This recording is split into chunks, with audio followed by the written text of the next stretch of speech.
This is my TNA Bound For Glory 2010 pay-per-view review. The pay-per-view just went off there. And as far as this pay-per-view, what I got to say about it was, well, the main event was going on very good up until the ending where they revealed who they were, which was at first Bischoff came out there, then Hogan came out there, then you saw Jeff Jarrett, then Abyss.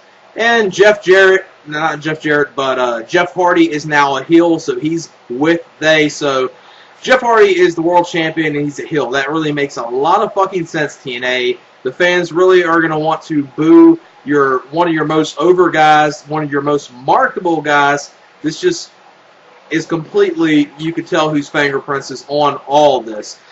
Vince Russo's and Eric Bischoff's as well. Not completely Vince Russo. Eric Bischoff probably played a part in it as well. It just doesn't make any sense. The way they ended it, looks like we're going to get RVD versus Jeff Hardy next month, which should be good. Which the main event, I would say, if they would have had the main event just have a clear-cut winner where they wouldn't have had Bischoff, Hogan, and Jeff Jarrett and all of them come out there, get involved, and the idiotic heel turn of Jeff Hardy. And Jeff Hardy, say if he would have just won cleanly, I would have said this match was going on before that, about to a 4-star match was going on probably as the match of the night, probably, up until the ending. The ending of that completely just killed it for me. And RVD and Abyss had a pretty good match on here, and the other match that was good on here was the opener, which was Generation Me versus the Motor City Machine Guns, which, with the booking of the main event, Generation Me versus the Motor City Machine Guns, I would say was the best match of the night. The quality of the main event was good up until the ending, so with this pay-per-view, I'm pretty much saying this is even more than just a throwaway pay-per-view. This is pretty much just a bad TNA pay-per-view, especially, I'm putting more emphasis on this one, this being a bad show, because this is supposed to be TNA's biggest show, and what really did you give me on here that I wouldn't see on any other TNA pay-per-view that TNA would just book as a throwaway pay-per-view, or just any other TNA pay-per-view in general? Generation Me and the Motor City Machine Guns, we've seen that before, but it was very good yet again on here, and probably one of the things that kind of helped the pay-per-view just a little bit of probably going in the category of one of your worst pay-per-views. RVD and Abyss was good, but we've seen pretty much the same exact match on Impact not that a little while ago, so seen that before. And the main event was really good. I was getting into Anderson versus Hardy versus Angle. Great match. It was going back and forth, really was getting into it. Then they just had to completely ruin it with TNA's retarded-ass booking. And that's one of the things that really hurts TNA is TNA has the talent. TNA can put on an excellent show if they want to. It's just their booking is the main thing that holds them back. And another couple other things, Jeff Hardy turning heel. Idiotic move right there. They is Eric Bischoff, Hogan, Abyss, Jeff Jarrett, and Jeff Hardy. We kind of already knew that you're probably going to see Bischoff and Hogan involved in it. So that was not really a shock right there. But having Jeff Hardy as a heel is really dumb in my eyes right there. And the other matches on this pay-per-view were pretty much a lot of, watchable matches at best, or even some matches I would say they were just plain terrible. So wasn't that good of a pay-per-view from TNA. The opening matchup was Generation Me versus the Motor City Machine Guns for the TNA World Tag Team Championships. This was a really good opener, really fun opener, good way to start the pay-per-view, and it really made the pay-per-view seem like maybe this is going to be a good pay-per-view right here, because that's what this did. It was a great match, good back-and-forth action, really enjoyed it, great tag match. The Motor City Machine Guns went after hitting the neckbreaker, splash combo, the skull and bones finisher in this match, so the Motor City Machine Guns retained the Tag Team Championships in a very fun opener. 3 3/4 stars. Like I said, with the booking of the main event, this match was the match of the night in my eyes as far as the quality of it goes. Then the next matchup was the Four Corners Knockouts title match. This was Terra versus Madison Rayne versus Velvet Skye versus Angelina Love with Mickie James as the special guest referee. And this was a watchable Divas match, women's match. It wasn't too bad of a match. Some of the stuff in it did get a little sloppy in portions, and I think they could have had a better ending of it. Kind of glad Terra did win the title here. Terra won the title after, within the match, she ends up pinning Velvet Skye after she's holding the tights. Mickie James didn't know that, so she counted the 3. So Terra is the champion right there. Then at the end of it, Madison Rayne was pissed off at Terra within this match, since I guess she thought, Terra didn't win it the right way, or Terra cost her an opportunity to win the title. And then Mickie James and Tara did some stuff, which really looking forward to that right there. That could be something really good for the TNA Knockouts division and the Knockouts title. Is actually one match I'm really looking forward to, which is Mickie James versus Tara.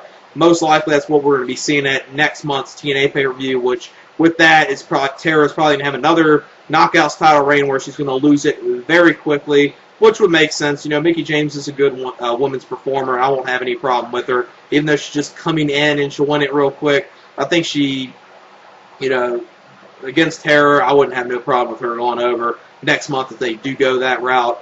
As far as the women's match, probably about a star and a half at best. Then the next matchup was the worst match of the night. Match no one gave two shits about. This was Inc. versus Eric Young and Orlando Jordan. Easily the worst match on there.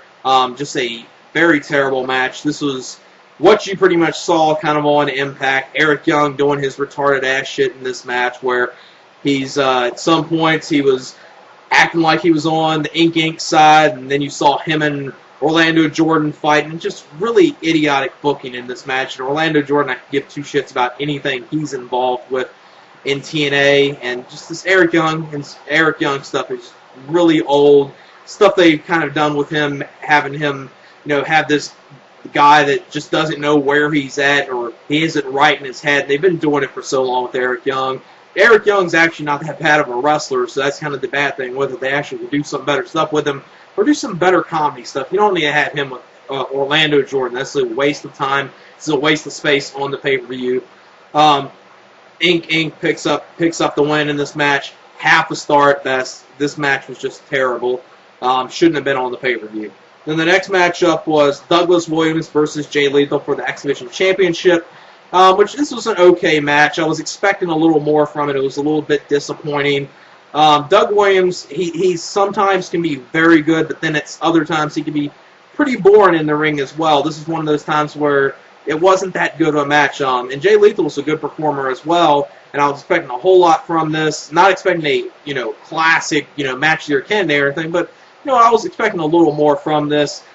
Jay Lethal, he retains the title in this match. I would say about 2 stars probably. Then after the match, Jay Lethal, he goes in the crowd, he's celebrating, and then from behind, Robbie E.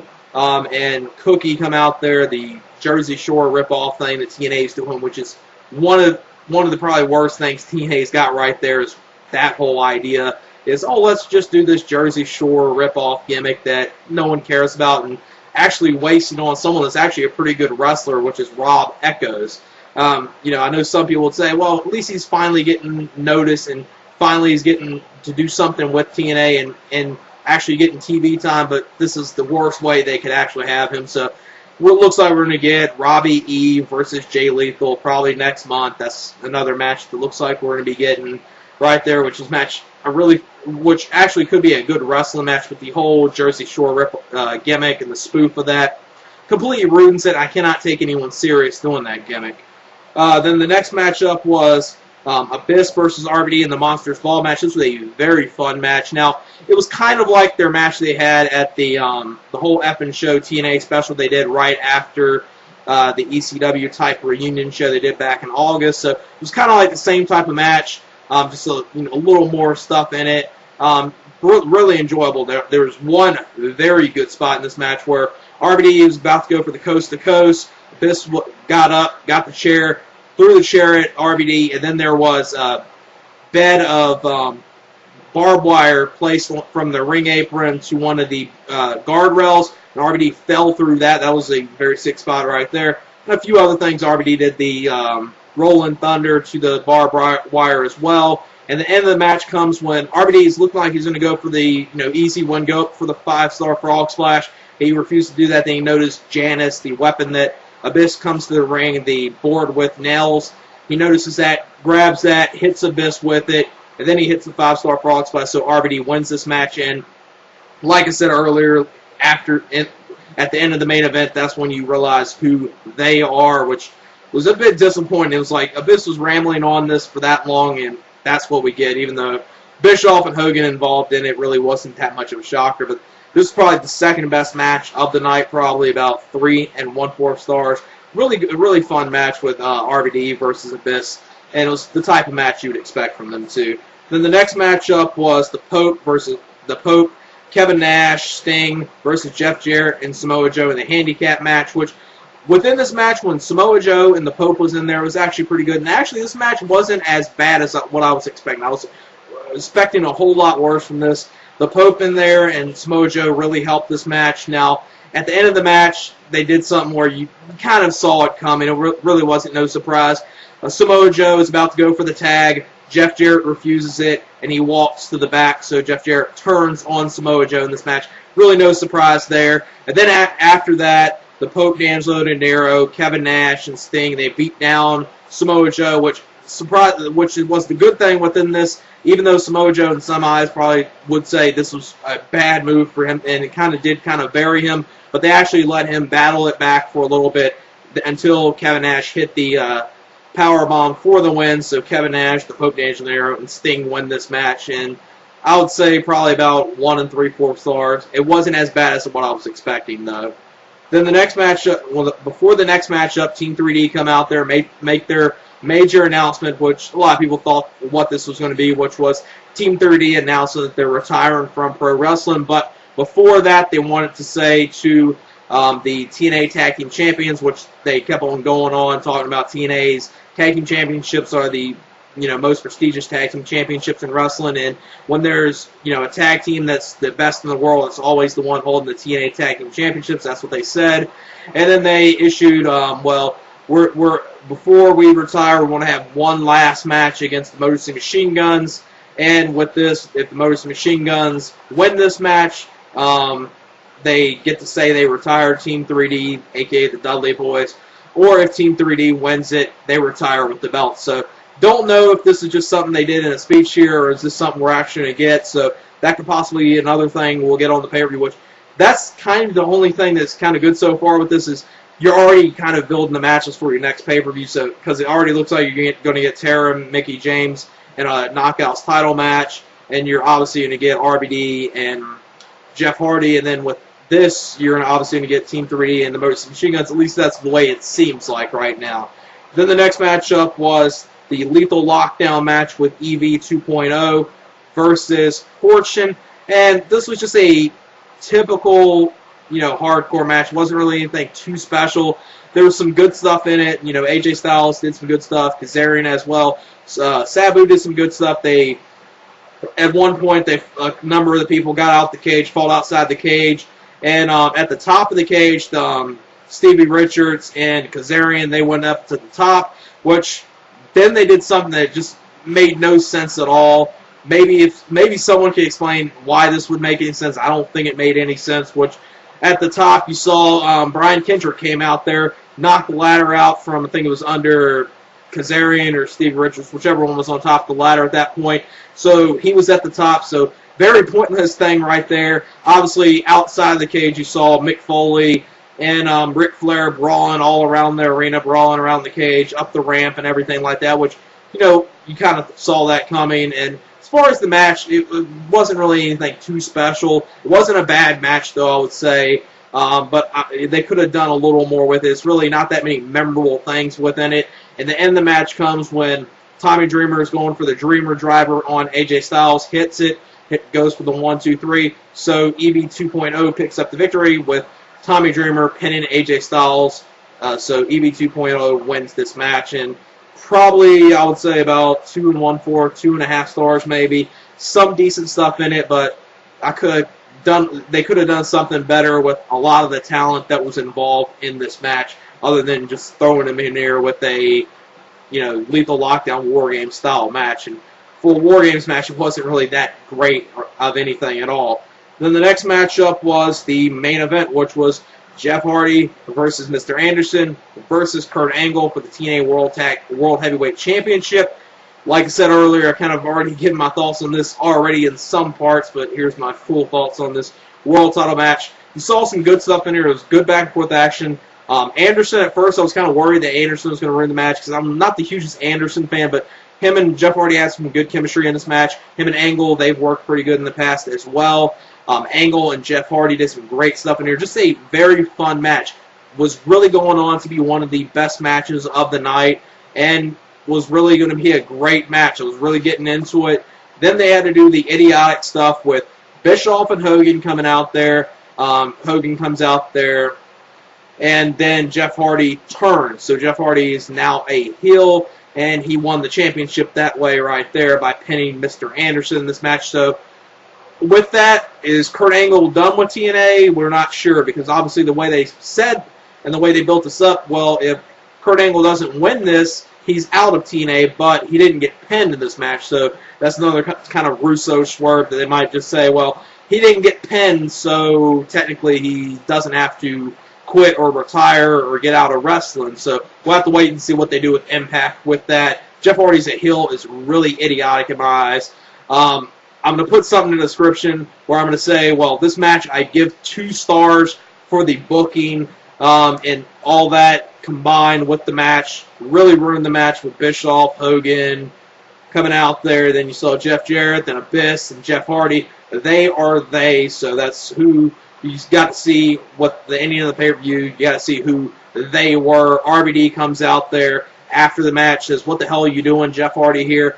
Then Jeff Hardy and then beat down RVD. So it looks like we're going to get RVD versus Jeff Hardy at next month's pay-per-view, which should be a great match, but you never know with TNA. Some of their types of booking, especially with the way they booked this main event right here, was just plain idiotic. It was going on to be a great match, and then you had to do this, and Jeff Hardy as a heel doesn't make any fucking sense. Why are you going to want to have one of your biggest guys in your company, one of your most over guys, one of the guys that actually could bring in some fans, turn him heel? That makes really a lot of fucking sense, TNA. So I'm going to say match-wise and all this stuff post-match, and obviously the way the match ended, 2 stars. If it wasn't for that and actually had a clear-cut ending, I would probably would have given it 4 stars, if not a little more, because it was actually being a very good match. I was really getting into it, but the ending just completely ruined it for me. So overall with this pay-per-view, I got to give it, at best, 5.5, just because this is supposed to be one of TNA's biggest pay-per-views. It didn't show anything why it was. And the only thing that was really great on this pay-per-view was the opening match with Madison Machine Guns versus Generation Me. RVD and Abyss was pretty fun as well. The main event was going on really well. But up until, when Bischoff and Hogan came out, that just killed it for me. And just killed the whole entire feeling of that main event being great. And they just ruined something that, if that main event didn't happen and they didn't do that, and say if Jeff Hardy would have won cleanly, or Kurt Angle would have won the title, or hell, even though I'm not the hugest fan of Anderson would have won the title. I would have been okay with it, other than the way they ended it right there. And I probably would have, this pay-per-view, if it didn't have that type of ending and had a main event that had a good finish there, that was booked good, and a couple other things would have been improved, this pay-per-view could have been maybe 6.5, 7. It could have maybe gotten the category close to a good pay-per-view, but just a lot of the booking on this really hurt this pay-per-view. So I'm giving it 5.5 out of 10. A lot of TNA fans will probably say, well, you're being a little too critical on TNA here, but can any TNA fan, if you're a diehard TNA fan, please try to defend this pay-per-view. Try to defend why you think this pay-per-view was good, or why the main event was booked good. Because I don't think even a diehard TNA fan could even say that the booking of the main event didn't ruin that and kind of overall hurt the pay-per-view. So like I said, 5.5 out of 10. Not a good show from TNA, especially for a show that was supposed to be, the TNA saying, this is our biggest show of the year. Well, your biggest show of the year was not that good at all. And the opening match was really the only thing that I would say was great on here. RVD and Abyss was pretty fun as well. And a few other things were at least decent, but you're supposed to have a great main event, which you were having on here up until the ending. Don't want to keep being redundant about that. So yeah, that's it for my TNA Bound For Glory 2010 pay-per-view review. Peace. And Jeff Hardy, say if he would have just won cleanly, I would have said this match was going on before that, about to a 4-star match was going on probably as the match of the night, probably, up until the ending. The ending of that completely just killed it for me.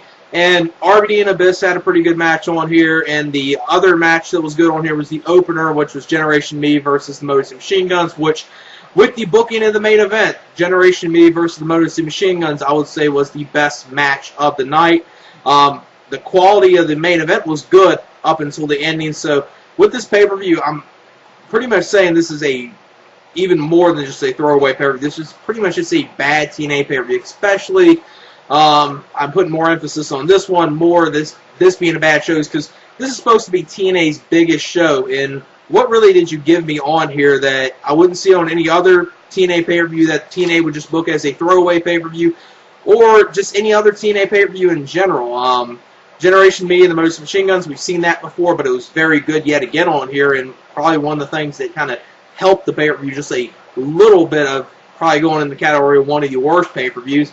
RVD and Abyss was good, but we've seen the pretty much. This is my TNA Bound For Glory 2010 pay-per-view review. The pay-per-view just went off there, and as far as this pay-per-view, what I gotta say about it was, well, the main event was going on very good up until the ending where they revealed who they were, which was at first Bischoff came out there, then Hogan came out there, then you saw Jeff Jarrett, then Abyss, and Jeff Jarrett, not Jeff Jarrett, but Jeff Hardy is now a heel, so he's with they, so Jeff Hardy is the world champion and he's a heel. That really makes a lot of fucking sense, TNA. The fans really are going to want to boo one of your most same exact match on Impact not that a little while ago, so seen that before. And the main event was really good. I was getting into Anderson versus Hardy versus Angle.